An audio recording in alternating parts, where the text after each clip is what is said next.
Hi dear students, it's me Jidar sir. Once again welcome back to another session of physics online class. നമ്മൾ discuss ചെയ്തുകൊണ്ടിരിക്കുന്നത് ചലന സമവാക്യങ്ങൾ അഥവാ equations of motion എന്ന് പറയുന്ന chapter ആയിരുന്നു. അപ്പോ കഴിഞ്ഞ ക്ലാസ്സിൽ ഞാൻ ഒരു ഗ്രാഫ് വരയ്ക്കുന്നതുമായി ബന്ധപ്പെട്ട അടിസ്ഥാന കാര്യങ്ങൾ, ബേസിക് ആയിട്ട് നമ്മൾ ശ്രദ്ധിക്കേണ്ട കാര്യങ്ങൾ എന്തൊക്കെയാണെന്ന് പറഞ്ഞു തന്നിരുന്നു അല്ലെ. എങ്ങനെയാണ് ഒരു ഗ്രാഫ് വരയ്ക്കുന്നത്, എന്തൊക്കെയാണ് അതിൽ എസെൻഷ്യൽ ആയിട്ട് നമ്മൾ നോട്ട് ചെയ്യേണ്ട കാര്യങ്ങൾ എന്നൊക്കെ വിശദീകരിച്ചു തന്നിരുന്നു. ഇന്ന് നമുക്കൊരു ഗ്രാഫ് വരച്ചു നോക്കാം. നമ്മൾ ആദ്യം വരയ്ക്കുന്നത് പൊസിഷൻ ടൈം ഗ്രാഫാണ്, സ്ഥാന സമയ ഗ്രാഫ് എന്ന് വെച്ചാൽ ഒരു വസ്തുവിന്റെ ചലനവുമായി ബന്ധപ്പെട്ട് അതിന്റെ സ്ഥാനവും സമയവും ബന്ധപ്പെടുത്തി ഗ്രാഫ് വരയ്ക്കുക. ഓക്കെ, നമുക്കറിയാം വസ്തു ചലിക്കുമ്പോൾ ഒരു ഒബ്ജക്റ്റ് മൂവ് ചെയ്യുകയാണെങ്കിൽ ഓരോ ടൈം ഇന്റർവെല്ലിൽ കഴിയുമ്പോഴും അതിന്റെ പൊസിഷൻ മാറി മാറി വരും അല്ലെ. അതിന് സ്ഥാനാന്തരം ഉണ്ടാവും, ഡിസ്പ്ലേസ്മെന്റ് ഉണ്ടാവും. അപ്പൊ അതിന്റെ പൊസിഷൻ മാറി മാറി വരും. അപ്പൊ അതിന്റെ ഇനീഷ്യൽ പൊസിഷനിൽ നിന്ന് എത്ര സ്ഥാനാന്തരം ഉണ്ടായി, എത്ര ഡിസ്പ്ലേസ്മെന്റ് ഉണ്ടായി എന്നുള്ളതാണ് പൊസിഷൻ കൊണ്ട് ഉദ്ദേശിക്കുന്നത്. ഇവിടെ ശ്രദ്ധിക്കുക, ഈ തന്നിരിക്കുന്ന ക്വസ്റ്റ്യൻ ശ്രദ്ധിക്കുക. Using the data given draw A position time graph. Position time graph അഥവാ സ്ഥാന സമയ ഗ്രാഫ്, അതാണ് നമ്മൾ വരയ്ക്കാൻ പോകുന്നത് കേട്ടോ. ഓക്കെ, നോക്കൂ, താഴെ കൊടുത്ത വിവരങ്ങൾ ഉപയോഗിച്ച് സ്ഥാന സമയ ഗ്രാഫ് വരയ്ക്കുക, അതാണ് ചോദ്യം. കണ്ടല്ലോ, ഇതില് താഴെ ഒരു ടേബിൾ കൊടുത്തിരിക്കുന്നു. അതിലൊന്നില് സമയമെന്നും, ഒന്നാമത്തെ റോയില് സമയമെന്നും രണ്ടാമത്തെ റോയില് സ്ഥാനം എന്നും കൊടുത്തിട്ടുണ്ട് അല്ലെ. സമയം ബ്രാക്കറ്റില് സെക്കൻഡ് എന്ന് കാണിച്ചിരിക്കുന്നു, സ്ഥാനം ബ്രാക്കറ്റില് മീറ്റർ എന്നും കാണിച്ചിരിക്കുന്നു. ഓക്കെ, അപ്പോ ഓരോ ടൈം ഇന്റർവെല്ലിൽ കഴിയുമ്പോഴും ആ ഒബ്ജക്റ്റിന്റെ, വസ്തുവിന്റെ സ്ഥാനം എവിടെയാണ് എന്നാണ് സെക്കൻഡ് റോയിൽ കാണിക്കുന്നത്. അപ്പൊ നോക്കൂ, ഇവിടെ ശ്രദ്ധിക്കുക കേട്ടോ. നമുക്ക് ആദ്യം ഈ തന്നിരിക്കുന്ന ഡീറ്റെയിൽ, ഈ ഒരു ക്വസ്റ്റ്യനിലെ ഡീറ്റെയിൽ ഒന്ന് പരിശോധിക്കാം. നോക്കൂ, ഇവിടെ ഫസ്റ്റ് റോയിൽ ടൈം കാണിച്ചിട്ടുണ്ട്, സെക്കൻഡ് റോയിൽ പൊസിഷൻ ആയിട്ടും കാണിച്ചിട്ടുണ്ട് അല്ലെ. സമയവും സ്ഥാനവും ആണ് കാണിച്ചിട്ടുള്ളത്. ഇതില് നോക്കൂ, സമയം ആദ്യം 0 എന്ന് കാണിച്ചിരിക്കുന്നു. അതായത് നമ്മൾ പരിഗണിക്കുന്നേ ഉള്ളൂ, ചലനം തുടങ്ങുന്നതിന് തൊട്ട് മുമ്പ് നമ്മൾ ഫസ്റ്റ് ഇനീഷ്യൽ പൊസിഷൻ. ആദ്യം സമയം 0 തുടങ്ങുന്ന സമയത്താണ് പറയുന്നത്, 0 സെക്കൻഡ്. അതിന്റെ യൂണിറ്റ് ആണ് ബ്രാക്കറ്റിൽ സെക്കൻഡ് എന്ന് കൊടുത്തിട്ടുള്ളത്. ഓക്കെ, ആ സമയത്ത് സ്ഥാനവും 0 പൊസിഷനും 0 നമ്മൾ എടുക്കുന്നത്. അത് കഴിഞ്ഞ് 1 സെക്കൻഡ് കഴിഞ്ഞപ്പോൾ അതിന്റെ പൊസിഷൻ 2 ആണ്. പൊസിഷൻ അഥവാ സ്ഥാനം 2 എന്ന് പറഞ്ഞാൽ അതിനർത്ഥം ആദ്യം നിന്നിരുന്നിടത്ത് 2 മീറ്റർ അത് സഞ്ചരിച്ചു എന്നാണ്. ഇനീഷ്യൽ പൊസിഷനിൽ നിന്ന് 2 മീറ്റർ എവേ ആണെന്നാണ് അതിനർത്ഥം. ടൈം 2 സെക്കൻഡ് കഴിഞ്ഞപ്പോ, 2 സെക്കൻഡ് കഴിഞ്ഞപ്പോ പൊസിഷൻ 4 ആയി എന്ന് വെച്ചാൽ അതിന്റെ സ്ഥാനം വീണ്ടും 2 മീറ്റർ മാറി. അതായത് ആദ്യം നിന്ന സ്ഥാനത്തിന് ഇപ്പോൾ 4 മീറ്റർ അകലത്തിലാണത് എന്നാണ്. അപ്പൊ ഈ പൊസിഷൻ എന്നതുകൊണ്ട് ഉദ്ദേശിക്കുന്നത് ഡിസ്പ്ലേസ്മെന്റ് കൂടെയാണ് കേട്ടോ, സ്ഥാനാന്തരമാണ്. ഈ സ്ഥാനം എന്ന രണ്ടാമത്തെ റോ കൊണ്ട് ഉദ്ദേശിക്കുന്നത്.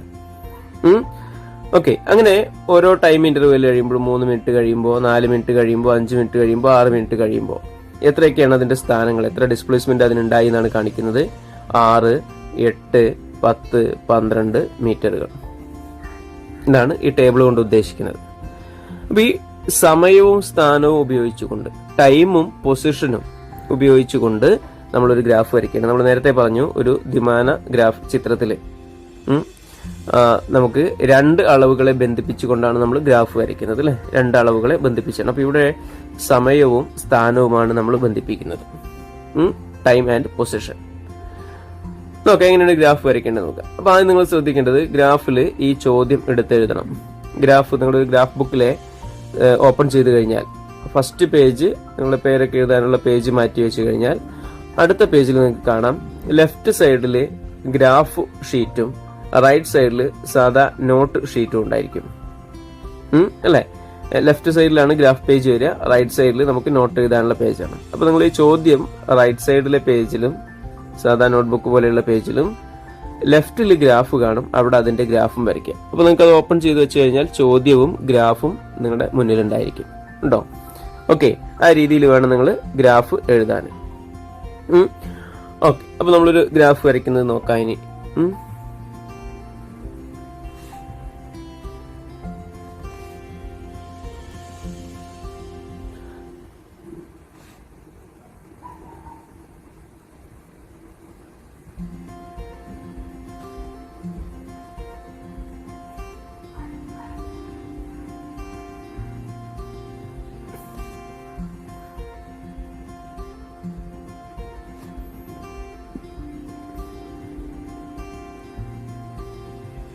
നോക്കാം, ഒരു ഗ്രാഫ് വരയ്ക്കാൻ ശ്രമിക്കാം. ഇതാണ് നമ്മുടെ ടേബിള്, അതവിടെ നിന്നോട്ടെ. നമുക്ക് ഇതിലൊരു ഗ്രാഫ് വരയ്ക്കാൻ ശ്രമിക്കാം കേട്ടോ. അപ്പൊ നമ്മൾ ആദ്യം പറഞ്ഞിട്ടുണ്ട്, ഒരു ഗ്രാഫ് വരയ്ക്കണമെങ്കിൽ നമുക്ക് ആദ്യം വേണ്ടത് 2 അക്ഷങ്ങളാണ്. 2 അക്ഷങ്ങൾ വേണം.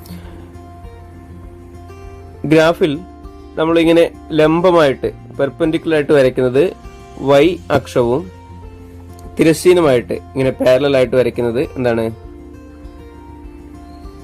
x അക്ഷവുമാണ് അല്ലെ. നമ്മളത് മുൻപ് പഠിച്ചതാണ്. അപ്പൊ ഇവിടെ y അക്ഷങ്ങളിൽ നമ്മൾ നേരത്തെ പറഞ്ഞിട്ടുണ്ട്, ഈ y അക്ഷത്തില് താഴേക്ക് നെഗറ്റീവ് സംഖ്യകളും x അക്ഷത്തില് ലെഫ്റ്റിലേക്ക് നെഗറ്റീവ് സംഖ്യകൾ എടുക്കും അല്ലെ. അപ്പൊ ഈ ഒരു ഏരിയയിൽ നെഗറ്റീവ് സംഖ്യകളാണ്, ഈ ഒരു അക്ഷരത്തും നെഗറ്റീവാണ് എടുക്കുക. പക്ഷെ നമുക്ക് തന്നിരിക്കുന്ന ഗ്രാഫിൽ നോക്കിയേ, നെഗറ്റീവ് വാല്യൂസ് ഒന്നുമില്ല. അപ്പൊ അതുകൊണ്ട് തന്നെ ഈ ലെഫ്റ്റിലേക്കുള്ള ഭാഗവും ഈ താഴേക്കുള്ള ഭാഗവും നമുക്ക് ആവശ്യം വരുന്നില്ല ഈ ഗ്രാഫിൽ, ഇപ്പൊ നമ്മൾ വരയ്ക്കുന്ന ഗ്രാഫിൽ. ഓക്കെ, അപ്പൊ അതുകൊണ്ട് നമ്മൾ ഈ y അക്ഷങ്ങൾ അതിന്റെ പ്രോപ്പർ ആയിട്ടുള്ള സ്ഥാനത്ത് വരച്ചാൽ മതി. നമ്മൾ നടുക്ക് വരയ്ക്കണമെന്നില്ല, കാരണം നമുക്ക് ലെഫ്റ്റിലേക്കും താഴേക്കും ആവശ്യമില്ല. അപ്പോൾ നിങ്ങൾ എന്ത് ചെയ്യുക, y അക്ഷം ലെഫ്റ്റിലേക്ക് ചാരിയും x അക്ഷം ഏറ്റവും താഴെയുമായിട്ട് വരയ്ക്കുക.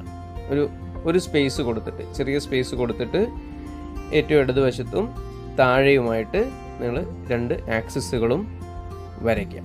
ഓക്കെ, അപ്പോൾ നമുക്ക് ഗ്രാഫിന് വരയ്ക്കാൻ കൂടുതൽ സ്പേസ് കിട്ടും.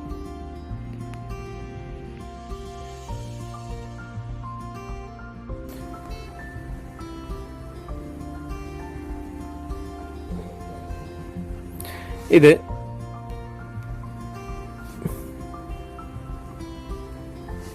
y അക്ഷം, y ആക്സിസ്, താഴെ ഒരു x ആക്സിസ് വരയ്ക്കുകയാണ്.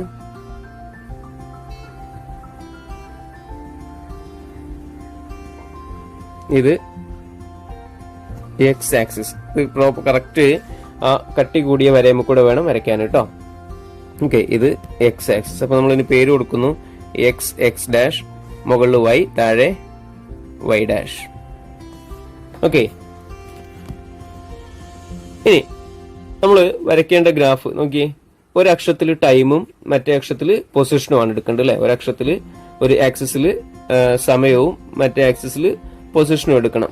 അപ്പോൾ നമ്മൾ ടൈം ആക്സിസ് ആയിട്ട് എടുക്കുന്നത് x ആണ്. എപ്പോഴും സമയവുമായി ബന്ധപ്പെടുത്തി ഗ്രാഫുകൾ വരയ്ക്കുമ്പോൾ സമയം എടുക്കുക x ആക്സിസ് ആയിട്ടാണ്, x അക്ഷമായിട്ടാണ് കേട്ടോ.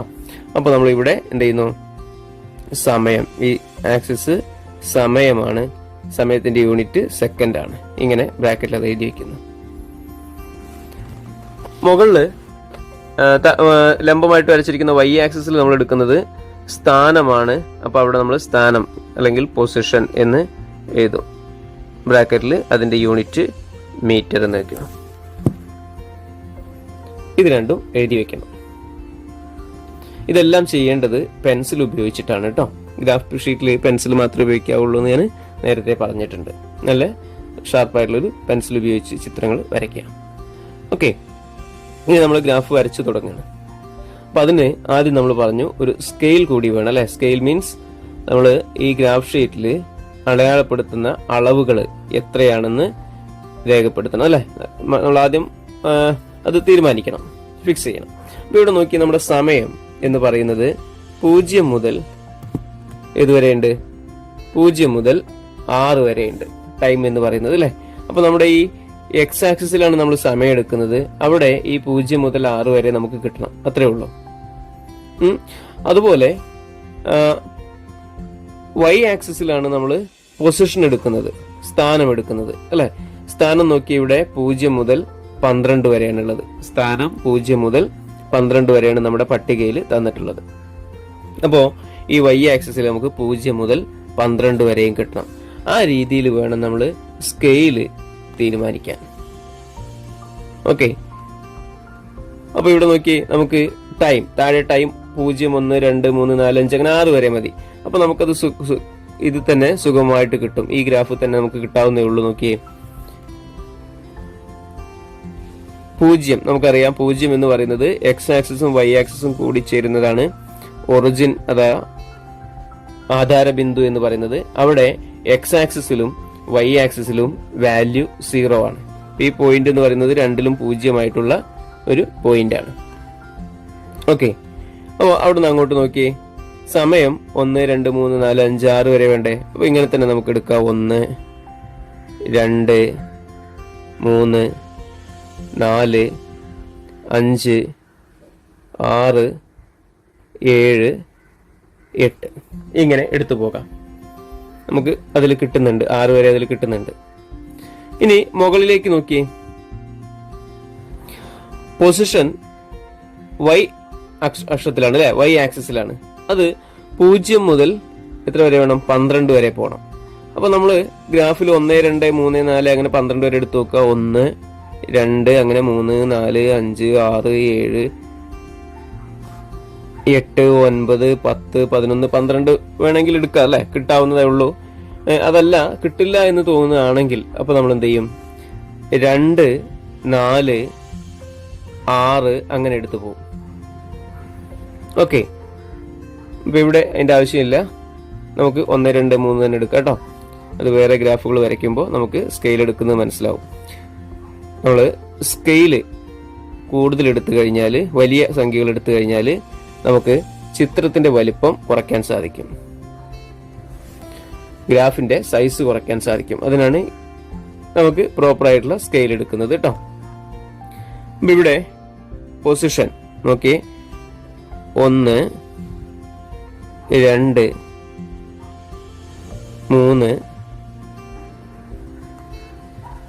4, 5, 6, 7, 8, 9, 10,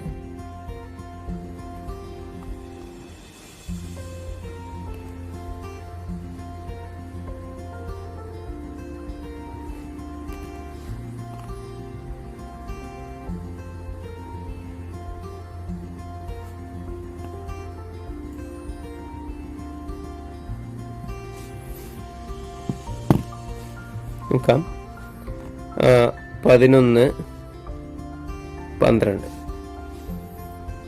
ഇതുവരെ എടുത്തു. ഓക്കെ, ഇങ്ങനെ വരയ്ക്കുന്നു. ഇനി എക്സ് ആക്സിലും വൈ ആക്സിസിലും നമ്മൾ അതിന്റെ സ്കെയിൽ അനുസരിച്ച് അളവുകൾ രേഖപ്പെടുത്തി. ഇനിയാണ് നമ്മൾ ഗ്രാഫ് വരയ്ക്കേണ്ടത് കേട്ടോ. ഇനിയാണ് നമ്മുടെ ഗ്രാഫ് വരയ്ക്കേണ്ടത്. അപ്പൊ അതിന് നോക്കാം, ഓരോ നോക്കുക. ടൈം 0 ആകുമ്പോൾ പൊസിഷനും 0 ആണ് അല്ലെ. സമയം 0 ആകുമ്പോൾ പൊസിഷനും 0 ആയിട്ടാണ് കിട്ടുന്നത് ആണല്ലോ. നോക്കൂ, അപ്പോ നമ്മൾ എന്താ ചെയ്യേണ്ടത് വെച്ചാല്, സമയം എന്ന് പറയുന്നത് എക്സ് അക്ഷമാണ് അല്ലെ. എക്സ് അക്ഷത്തിലല്ലേ സമയം. എക്സ് അക്ഷത്തിലെ 0 എന്ന് പറയുന്നത് ഇതാണ്. ആ സമയത്ത് പൊസിഷനും 0 ആണ്.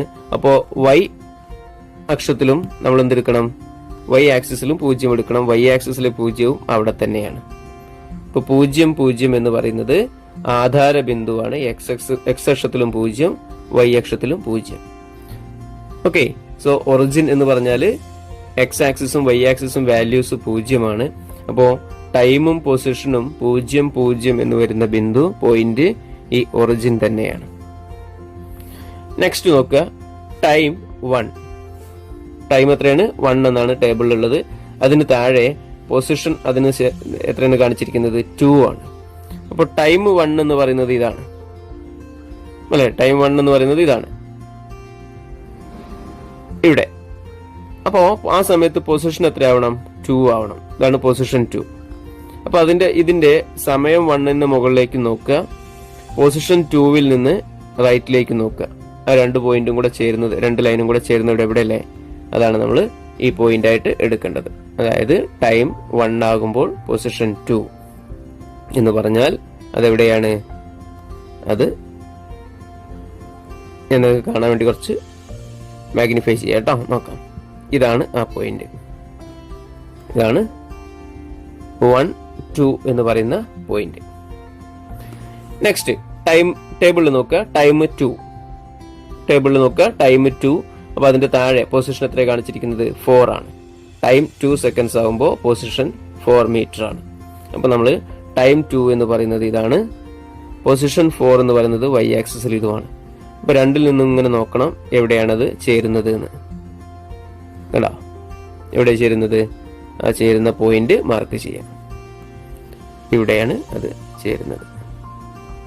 ഇതാണ് ടൈം 2 പൊസിഷൻ 4 എന്ന് പറയുന്നത്. ഇനി ടൈം 3 പൊസിഷൻ 6 അല്ലെ? ടൈം 3 എന്ന് പറയുന്നത് നമുക്കറിയാം ഇതാണ്. അപ്പൊ പൊസിഷൻ 6 ആവണം. പൊസിഷൻ 6 ഇതുമാണ്.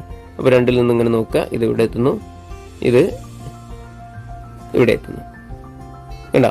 അപ്പൊ ഇതാണ് ആ പോയിന്റ് ആണല്ലോ. അപ്പൊ ആ പോയിന്റ് മാർക്ക് ചെയ്യാം.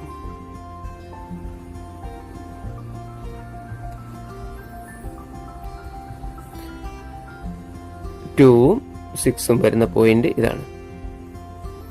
അടുത്തത് 3യും 6ഉം അല്ലെ? അടുത്തത് പൊസിഷൻ 4 ടൈം 4 പൊസിഷൻ 8 അല്ലെ? ടൈം 4 ആകുമ്പോൾ പൊസിഷൻ എത്രയാണ്? 8 ആണ്. സമയം 4 ആകുമ്പോൾ 4 സെക്കൻഡ് ആകുമ്പോൾ അതിന്റെ സ്ഥാനം 8 മീറ്റർ ആണ്. അപ്പോ 4ഉം 8ഉം എവിടെയാ നോക്കുക? എവിടെയാണ്? ഈ പോയിന്റ് ആണ് അല്ലെ? അപ്പൊ ആ പോയിന്റ് മാർക്ക് ചെയ്യാം. ആ പോയിന്റും മാർക്ക് ചെയ്തു. അടുത്തത് 5, 10 ടൈം 5 സെക്കൻഡ് ആകുമ്പോൾ പൊസിഷൻ 10 മീറ്റർ ആണ് അല്ലെ? സമയം 5 സെക്കൻഡ് ആകുമ്പോൾ സ്ഥാനം 10 മീറ്റർ ആണ്. അപ്പൊ അതെടുക്കുക. അടുത്തത് നോക്കൂ, ടൈം 5 എന്ന് പറഞ്ഞാൽ ഇവിടുന്ന് വരും, പൊസിഷൻ 10 എന്ന് പറഞ്ഞാൽ ഇവിടുന്ന് വരും. രണ്ടും കൂടെ ചേരുന്നത് ഈ പോയിന്റ് ആണ് ആണല്ലോ. അത് മാർക്ക് ചെയ്യാം.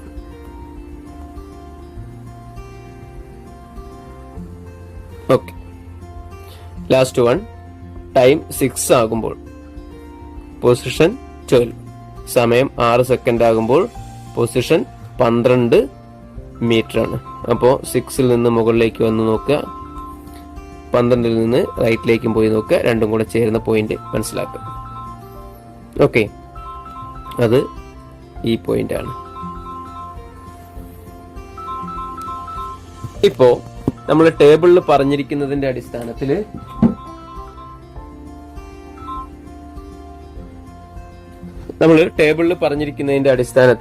നമ്മൾ ഈ ഗ്രാഫ് വരയ്ക്കേണ്ട പോയിന്റുകൾ നമ്മൾ കണ്ടെത്തി. ഇനി ചെയ്യേണ്ടത് ഈ ഗ്രാഫ് പേജുകൾ കൂട്ടിച്ചേർത്ത്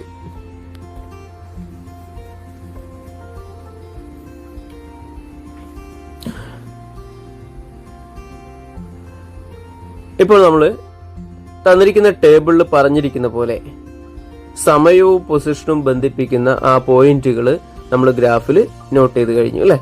ഇനി നമ്മൾ ഈ പോയിന്റുകളെല്ലാം ചേർത്ത് വരച്ചു കഴിഞ്ഞാൽ നമ്മുടെ ഗ്രാഫായി. നോക്കൂ, തുടങ്ങിയത് 0, 0 എന്ന് പറയുന്ന ആധാര ബിന്ദുവിൽ നിന്നാണ് അല്ലെ? അപ്പൊ അവിടുന്ന് ഓരോ ബിന്ദുക്കളും ഇങ്ങനെ ചേർത്ത് വരച്ചു പോവുക. ഇതൊരു ഉണ്ടോ, ഇങ്ങനെ ഒരു ലൈൻ വരയ്ക്കും. ഇതാണ് നമ്മുടെ സമയ സ്ഥാന ഗ്രാഫ് എന്ന് പറയുന്നത്. സ്ഥാന സമയ graph. Okay, position time graph.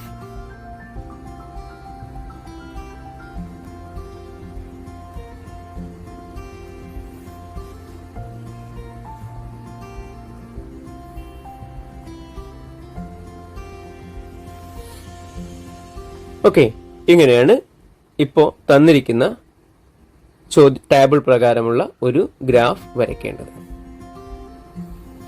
നോക്കൂ, അപ്പൊ നമ്മൾക്ക് തന്നിരിക്കുന്ന ടേബിൾ പ്രകാരം നമ്മൾ ഗ്രാഫ് വരച്ചു.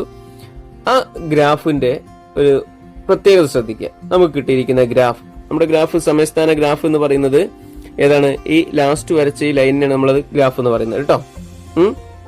ബാക്കിയുള്ളതെല്ലാം ഗ്രാഫ് വരയ്ക്കാനുള്ള സംവിധാനങ്ങളാണ്. അപ്പോൾ നമ്മുടെ ചോദ്യത്തിന്റെ ഗ്രാഫ് എന്ന് പറയുന്നത് ഈ ലാസ്റ്റ് വരച്ച ലൈനാണ്. അപ്പൊ ആ ലൈൻ നമുക്ക് കിട്ടിയിരിക്കുന്ന ലൈൻ നോക്കി ഒരു നേർരേഖയിലെ ഒരു സ്ട്രൈറ്റ് ലൈൻ അല്ലേ? ആണ്, നേർരേഖയാണ് അഥവാ സ്ട്രൈറ്റ് ലൈൻ ആണ്. നമ്മുടെ ടേബിൾ ശ്രദ്ധിച്ചപ്പോൾ നമ്മൾ മനസ്സിലായി. നോക്കൂ, സമയം 1 2 3 4 5 6 എന്ന ക്രമത്തിൽ പോകുമ്പോൾ പൊസിഷൻ 2 4 6 8 10 12 എന്ന ക്രമത്തിലും പോകുന്നുണ്ട് ആണല്ലോ. അപ്പോൾ ഈ വസ്തുവിന്റെ, ഈ ചോദ്യത്തിൽ പറഞ്ഞിരിക്കുന്ന വസ്തുവിന്റെ ചലനം എന്ന് പറയുന്നത് ഒരു സമചലനമാണ്. ഒരു യൂണിഫോം മോഷനാണ്. അതുകൊണ്ടാണ് നമുക്കിതൊരു സ്ട്രൈറ്റ് ലൈനായിട്ട് ഈ ഗ്രാഫ് കിട്ടിയത്. സോ ഒരു യൂണിഫോം മോഷന്റെ ടൈം പൊസിഷൻ ടൈം ഗ്രാഫ് എന്ന് പറയുന്നത് ഒരു സ്ട്രൈറ്റ് ലൈൻ ആയിരിക്കും. Position time graph of a uniform motion is a straight line. Okay, ഒരു നേർരേഖയായിരിക്കും. ഏത്? സ്ഥാന സമയ ഗ്രാഫ് എന്ന് പറയുന്നത് ഒരു നേർരേഖയായിരിക്കും. സമചലനത്തിലുള്ള ഒരു വസ്തുവിന്റെ സ്ഥാന സമയ ഗ്രാഫ് ഒരു നേർരേഖയാണ്. ഓക്കെ, അപ്പോൾ വീഡിയോ കണ്ട് എല്ലാവരും ഈ ഗ്രാഫ് ബുക്കിലേക്ക് വരച്ച് എടുക്കണം. ഓക്കെ.